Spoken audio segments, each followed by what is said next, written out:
after this presser for the guys to go and do their thing. Dimitri Bivol has a mission. I know that he always wants to impress the fans, but it seems like there's more urgent for him, knowing that Canelo's talking about how he's open to fight 175, in particular Sergey Kovalev, knowing that he's left the challenge open at 175. Do you think that motivates Dimitri Bivol? I think it's more likely, I think, for Dimitri Bivol to move down to 168.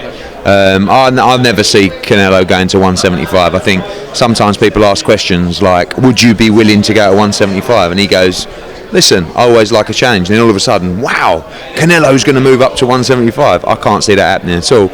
But, you know, for Dimitri Bivol, I believe he's cemented himself as the number 175 pounder in the world. He does talk about the ability of going down to 168.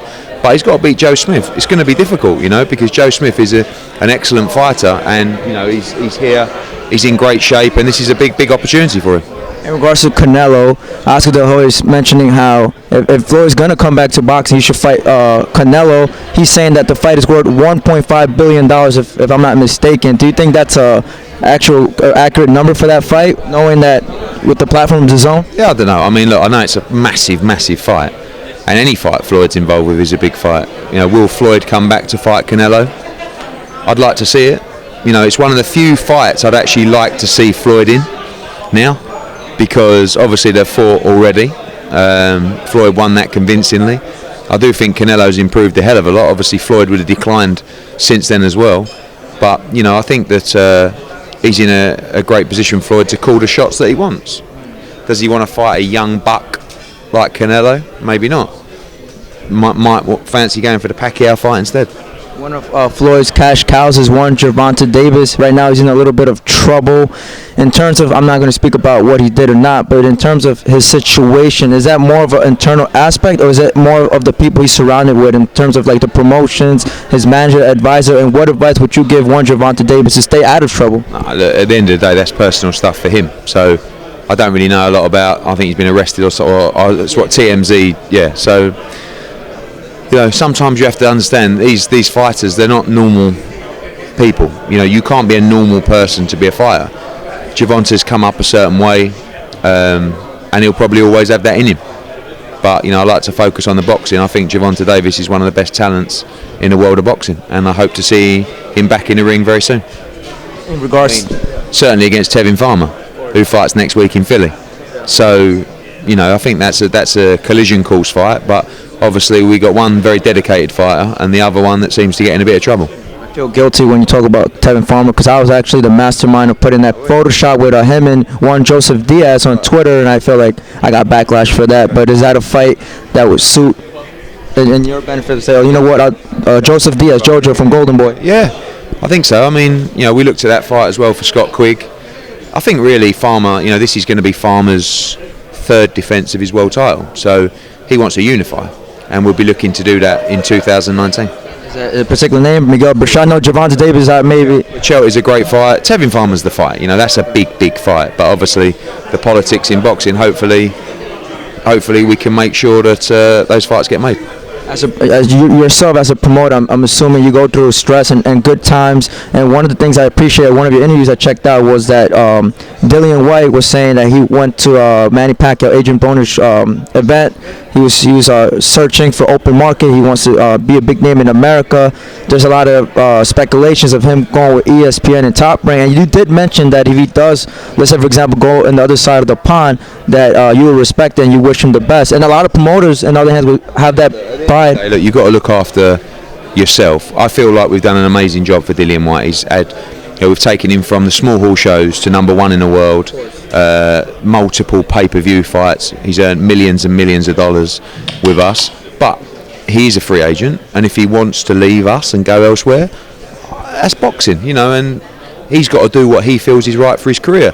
And my worry is that, you know, obviously if you got Joshua on DAZN and you got Wilder on Showtime, there's no belts on ESPN, but they are willing to pay people a lot of money to come and have these easier fights, and you'll see Fury in one of them. If Dillian joins, you'll see him in one of them. But it really comes down to what, if they want to make $1 million more, or they want to have a route, you know. For us, you know, we built him to a position. We made him the offer to fight Anthony Joshua, and we couldn't make that fight, which was very disappointing, because I wanted him to have a shot at the world title. and these world title shots don't come on trees, unfortunately. You know, I've spoken to him briefly about the ESPN stuff. He says no, not really, but obviously there's a lot of strong reports that say that way. So, you know, whatever he decides, if he doesn't want to stay with us, I'll shake his hand and say good luck, and you know, I wish him all the best. But hopefully, we'll still be working with him. If it does happen to be true, we know that ESPN is an American broadcast. Does that mean that in some way you guys could still work together in terms of England and Sky Sports? I think Dillian's always made it clear that in the UK nothing changes with us and Sky. It just makes things very, very complicated, to be honest with you. Like, you know, we're obviously with DAZN. If he did a deal with ESPN for his American stuff, I'm not saying that can't work, but it does become very complicated.